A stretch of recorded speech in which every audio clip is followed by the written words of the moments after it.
Sei qui. Oh. Lo sapessi che mi è accaduto? L'altra sera sono andato in paese e c'è una cucinetta che si è maritata. Allora tinta, non aveva ancora conosciuto di era tinta aveva una paura.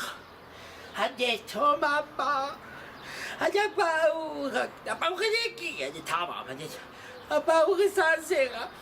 A notte di nozze, non sono mica morta, ha detto, ancora magari tu non mica morta. Ha detto, anche ci sono passata la cittella, non faccio mica male. La nottata si è passata, un domani eri qui, sopra ella, allora mi cittella, come si è passata? Ah no. Oh, mamma, Dio di Poliato, cosa fai?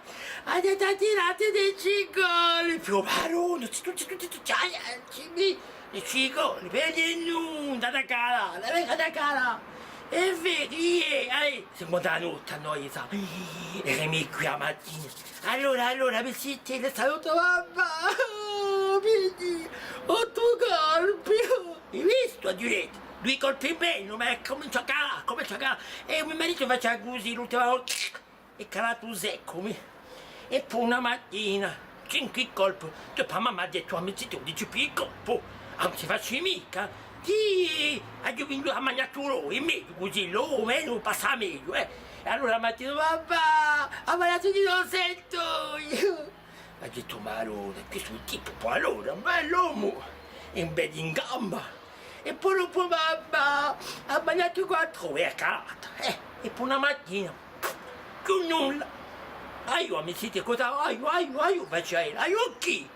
Quanto ha mangiato uovo? Mi sapevo, mamma, stanotte, non ha mangiato manco no.